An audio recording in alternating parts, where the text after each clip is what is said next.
மிதுன ராசிக்கு அதிபதியாக இருக்கக்கூடிய புதன் பகவான் உங்களுடைய ராசிக்கு தொழில் ஸ்தானமான 10ஆம் இடத்துல சஞ்சாரம் பண்ணிட்டு இருக்காருங்க.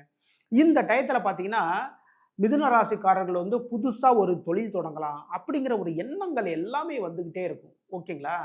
அது மட்டும் இல்லைங்க, ஒரு பிஸ்னஸ் ஒன்று பண்ணிட்டு இருக்கோம். இதில் வந்து இல்லை பெரிய லெவலில் வந்து ஒரு ஒரு இன்வெஸ்ட்மெண்ட் பண்ணணும் அப்படிங்கிற ஒரு ஐடியாக்கள் எல்லாமே வரும்.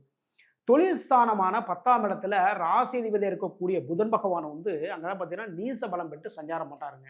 என்ன பண்ணணும்னா இந்த டயத்தில் புதிய முடிவுகள் எடுப்பதை தவிர்த்து கொள்ளுங்கள். ஓகேங்களா? புதன் பகவான் வந்து தொழில் ஸ்தானமான 10ஆம் இடத்திலிருந்து லாபஸ்தானமான 11ஆம் இடத்திற்கு பயிற்சி ஆனதுக்கப்புறம் உங்களுடைய புதிய முடிவுகள் எது வேணாலும் அதுக்கப்புறம் எடுங்க.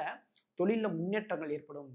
ஓகேங்களா? 10ஆம் இடத்திலிருந்து 4 கிரகங்கள் இருக்கு. 10ஆம் இடத்துல 4ஆம் இடத்தை பார்க்கறதுனால வீடு சம்பந்தமான சின்ன சின்ன பிரச்சனைகள் எல்லாம் வரதுக்கான வாய்ப்புகள் இருக்கு. இந்த வாரத்தில் வந்து பெருமாள் வழிபாடு பண்ணுங்க. 55 கமெண்ட் பண்ணுங்க. இந்த வாரம் உங்களுக்கு சக்சஸான வாரமாக மாறும்.